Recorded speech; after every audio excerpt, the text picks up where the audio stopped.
प्रश्न आया हुआ है प्रेम प्रकाश गोयल जी का। कौन? हाँ जी, बैठे। हम हर बात में भगवान का नाम लेते हैं, कृपा यह बतावे कि भगवान कौन है। बढ़िया प्रश्न है कि भगवान कौन है। आपको क्या लगता है? जो लगे बताइए। भगवान वो है जो सबसे ऊपर है। सबसे ऊपर है, मगर किसके ऊपर है? जो सर्वोपरि है, जिसके ऊपर कोई नहीं है। नहीं, ये बात ठीक है, लेकिन अभी साइंटिफिक बात समझनी चाहिए, क्योंकि भगवान की जितनी बात है पूरा साइंस है, वो विज्ञान है। तो क्या सर्वोपरि यानी क्या? या तो सब कुछ जानता है, सर्वों के ऊपर है, वो क्या है? उसका क्या मतलब? तो क्या उसका मतलब यही होता है कि वो मन, वचन और काया के परे रहते हैं, या तो उनको अपने ही मन वचन काया पर ओनरशिप नहीं होता है, उसे भगवान कहते हैं। या तो दूसरी बात आपको समझाओ कि भगवान दो तरीके से होते हैं। एक को हम अपनी ये आंखों से, चमड़ों की आंख से देख सकते हैं, और एक भगवान ऐसे होते हैं कि जो दिव्य चक्षु से देख सकते हैं। लोगों को भगवान ये आंख से दिखे ना, वैसे भगवान चाहिए। तो क्या ऐसे किसको भगवान कहे? तो कि जो देह के अंदर चेतन तत्व प्रकट हो गया, अमूर्त चेतन अमूर्त तत्व है, तो क्या वो अमूर्त तत्व प्रकट हो गया, तो वो प्रकट होने के कारण उसके अनुभव वाणी में जब आता है, जितना लेवल तक, क्योंकि वो अनुभव अव्यक्त है, निशब्द है और वर्णनीय है, मगर जितना भी शब्द में आता है उतना सुनते ही आपको शांति लगती है, आपके सभी प्रॉब्लम सॉल्व होते हैं, सभी दुखों से मुक्ति होती है। तो क्या ऐसे पुरुष कि जिनके देह में और जिनके अंदर भगवत गुण प्रकट हुए हैं, उसे भगवान कहते हैं। तो जो वो कहते हैं कि हम ब्रह्मास्मि, हाँ, क्या वो ब्रह्मा है? बड़े बड़े साधु कहते हैं हम ब्रह्मास्मि। वो तो तब पता चलता है कि जब टेस्ट एग्जामिनेशन में पास होने के बाद। तो वो कैसे मालूम है? तो कि टेस्ट एग्जाम क्या है बता देता हूँ, लेकिन आपके अंदर रखना, बाहर किसी को बोलना मत, क्योंकि वो टेस्ट एग्जामिनेशन थोड़ी मुश्किल वाली है। तो कि जब भगवत गुण प्रकट होते हैं, यानी क्या? भगवत गुण प्रकट होना यानी क्या? तो क्या अहंकार से मुक्ति, और अहंकार से मुक्ति यानी क्या? तो कि कषायों का क्षय होना। किसका क्षय होना? कषायों का। कषाय यानी क्या? तो कि क्रोध, मान, माया और लोभ, ये चार वस्तु का जब क्षय होता है, तब भगवत गुण प्रकट होना चालू होते हैं। तो कोई कहते हैं कि अहम ब्रह्मास्मि, तो बैठो आप। और अगर आपको अभी कंफर्म करना है कि सही में है या नहीं, तो जरा थोड़ी दो चार अच्छे लफ्ज बोल दो। कैसे? दो चार अच्छे लफ्ज यानी समझ में आता है ना?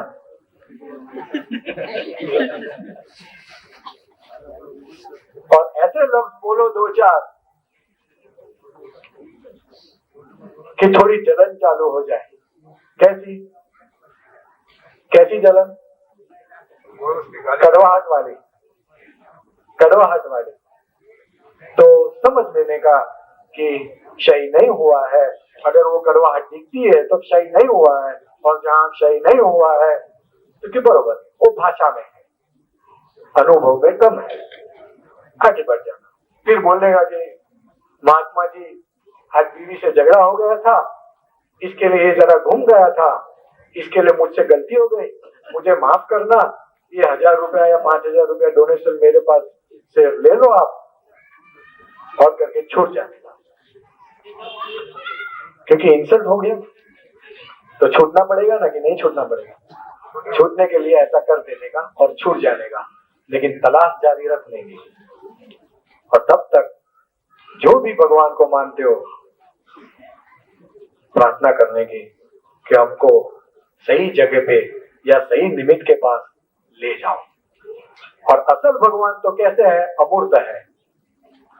बात समझ में आती है? असल भगवान अमूर्त है, मगर असल भगवान की बात वहां तक पहुंचने के लिए मूर्तामूर्त चाहिए। कैसे चाहिए? मूर्तामूर्त। मतलब ये हुआ भगवान असल भी है नकल भी है? नहीं, तो अमूर्त भगवान है जो दिखते नहीं आंखों से, उसका सिर्फ अनुभव होता है। और वो भगवान के तक पहुंचने के लिए मूर्तामूर्त पुरुष चाहिए, मूर्तामूर्त देह चाहिए, कि जो मूर्ति के अंदर अमूर्त तत्व प्रकट हुआ है वो देह की बहुत कीमत है। और वो रिलेटिव में मिल सकता है जिसके वो देह है। तो वो कीमत तो देह की हुई, देखी हुई ना, मगर वो देह की कीमत क्या है कि जिसमें अमूर्त भगवान प्रकट हुए। तो फिर वो देह भगवान होगी मतलब? हाँ, फिर तो दो आदमी होगी ना? हाँ, दो आत्मा होगी? नहीं, दो नहीं होगी। एक तो भगवान की आत्मा होगी, दूसरे उसकी आत्मा होगी। नहीं नहीं नहीं नहीं, वो खुद भगवान स्वरूप हो जाते हैं, ऐसा कहने की बात है। क्योंकि आपका नाम क्या? प्रेम प्रकाश हुए। प्रेम प्रकाश जी। तो आपको अभी ऐसा लगता है कि मैं प्रेम प्रकाश हूँ, लेकिन जब भगवान का अनुभव होता है तभी आपको लगता है, स्वयं लगता है कि मैं ही शुद्ध आत्मा हूँ, मैं ही चेतन हूँ, मैं ही सच्चिदानंद स्वरूप हूँ। तो जो भेद होता है वो भेद मिट जाता है और आप खुद स्वयं भगवत स्वरूप हो जाते हो। ये तो देह का नाम हुआ ना? हाँ, ये तो नाम देह का हुआ। वो तो प्रेम प्रकाश देह का नाम हुआ। लेकिन जब आपको आपके अंदर ही बैठे हुए भगवान का जब अनुभव होता है तो अभेद दृष्टि खड़ी होती है, और वो अभेद दृष्टि से ये देह भी उतना प्योर हो जाता है। तो फिर आत्मा में परमात्मा में क्या अंतर है? आत्मा और परमात्मा में क्या है? जिस आत्मा के ऊपर आवरण होते हैं, तीन तरह के आत्मा, एक बहिर्मुखी आत्मा, एक अंतर्मुखी आत्मा और एक परमात्मा। अभी बात तो एक ही है, मगर जब तक आपकी दृष्टि जगत के बाह्य चीजों में है, बाह्य चीजों में जहां वहां से सुख ढूंढते हो, विनाशी चीजों में सुख ढूंढते हो, उसको बहिर्मुख आत्मा कहते हैं। आत्मा तो है मगर बहिर्मुख है, क्योंकि उसकी दृष्टि बाहर है सुख ढूंढने के लिए। लेकिन जब कुछ किसी की भगवान कुछ ज्ञानी पुरुष या तीर्थंकर भगवंतों की कृपा होती है, तब उसकी दृष्टि अंतर में आती है, उसे समझ में आता है कि सुख बाहर नहीं है, मेरे अंतर में है। तो उसकी दृष्टि दृष्टा में आती है। किस में आती है? दृष्टा में आती है। और जब दृष्टि दृष्टा में आती है तो वो आत्मा को अंतर्मुखी आत्मा कहते हैं। और वही अंतर्मुखी आत्मा का फल स्वरूप, उसका फल क्या होता है, उसकी प्रोसेस क्या होती है? तो कि नया कर्म बीज नहीं पड़ता, और नया कर्म बीज नहीं पड़ने के कारण आत्मा के ऊपर जो कर्म रज लगती है वो नई कर्म रज नहीं लगती, और नई कर्म रज नहीं लगने के कारण जो पिछली कर्म जो बंधा हुआ था वो निकल जाता है। इसलिए आत्मा खुला हो जाता है, आत्मा का प्रकाश खुला हो जाता है, और खुला होने से उसको परमात्मा कहते हैं। परम आत्मा कि जिस आत्मा के ऊपर कर्म रज का आवरण नहीं है उसको परमात्मा कहते हैं। तो कर्मों का फल आत्मा को नहीं भुगतना पड़ता है? हाँ, कर्मों का फल जो है हाँ, वो आत्मा को नहीं भुगतना पड़ता है? आत्मा को भुगतना नहीं पड़ता है? नहीं, आत्मा को भुगतना पड़ता भी है और नहीं भी पड़ता है। अगर उसके पास सम्यक दृष्टि है तो भुगतना नहीं पड़ता, और अगर सम्यक दृष्टि नहीं है तो उसको वो फल भुगतना पड़ता है। नहीं तो फिर हिंदू मैथोलॉजी में क्यों कहते हैं कि भाई ये कर्मों का फल है? ये तो हाँ, कर्मों का फल है, वो तो बात सही है। हाँ, जो भुगत रहे हैं वो कर्मों का फल है, बात तो सही है। वो तो आत्मा भुगतती है। नहीं, वो क्या है कि कर्म का फल भुगतना कब पड़ता है कि जब तक आप ये देह के मालिक हो, ओनरशिप है, तब भुगतना पड़ता है। अगर देह के ऊपर मालिकी भाव हट गया तो फिर भुगतना नहीं पड़ता, वो आता है और जाता है, असंग दशा होती है। ये जो मुकुट वाला फोटो दिख रहा है, वो सब यहाँ बैठे हुए जो नए हैं वो सभी को ऐसा लगेगा कि वो दादा भगवान है। हकीकत में वो दादा भगवान नहीं है। दादा भगवान ने कहा कि दादा भगवान कौन है, तो क्या मैं तो अम्बालाल मोजीभाई पटेल मेरा नाम है, मगर इस देह के अंदर जो चेतन है वो चेतन प्रकट हो गया, वो दादा भगवान है। और वो दादा भगवान को मैं खुद भी नमस्कार करता हूँ। ऐसा करके वो नमस्कार करते थे। वो दादा भगवान है और वो कहते थे कि वो सभी जीव मात्र के अंदर है। मुझ में और आप में फर्क क्या है, क्योंकि वो दादा भगवान मुझ में व्यक्त हो गए हैं, आवरण रहित हो गए हैं, और आपके अंदर दादा भगवान है मगर वो आवरण रहित है, आवरण रहित है। कैसे? आवरण रहित, आवरण वाले हैं, बस उतना फर्क है। और वो आवरण अगर आपको निकालना है और अपने ही भगवान का, अपने ही दादा भगवान का अनुभव करना है, तो हमारे कविराज राजस्थान में कયું केसरिया तीर्थ जो राजस्थान का सबसे बड़ा अच्छा तीर्थ है, वो तीर्थ के अंदर जब ऋषभदेव भगवान का दादा भगवान दर्शन कर रहे थे, तभी उनके श्रीमुख से एक मंत्र जैसी बात निकल गई। दादा भगवान जब दर्शन कर रहे थे ऋषभदेव भगवान का, तभी उन्होंने उतना ही बताया कि जो दादा भगवान, जो ऋषभदेव भगवान के अंदर जो प्रकट हुआ था आज से 10 लाख साल पहले, वही चीज मुझ में प्रकट हुई है। ऐसा जैसा ही उन्होंने बताया कि कविराज के ही आप हम मुख से 1-2 मिनट सुनेंगे कि उन्होंने क्या बताया। दादा भगवान ना सिम जय जयकार हो,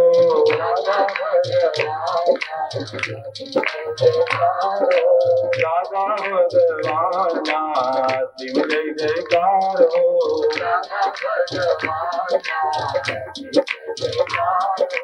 दादा भगवान ना सिम जय जयकार हो,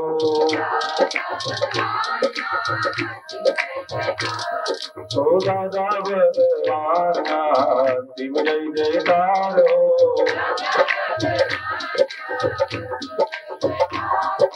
दादा भगवान सिम जय जयकार हो,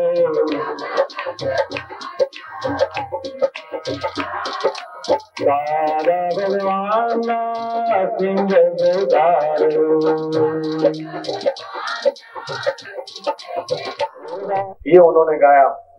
तभी उन्होंने बताया कि कविराज, आज आपने ये बात तो कही, मगर पूरे जगत के आपने कल्याण करने की ये सबसे बड़ा निमित्त खड़ा हुआ, तो कि कैसे? तब उन्होंने बताया कि ये दादा भगवान ना असीम जय जयकारो वो क्या है? तो दादा भगवान ने कहा वो कैश बैंक है। क्या है? कैश बैंक यानी क्या? वो ये बैंक में हम जाते हैं तो बैरल चेक देते हैं, बरोबर है, तो सीधा पैसा मिल जाता है। लेकिन आजकल तो बैंक में वो बैरल चेक लेके जाते हैं ना, तो फिर भी जरा पीछे सही करके दे दो, सही तो करनी पड़ती है।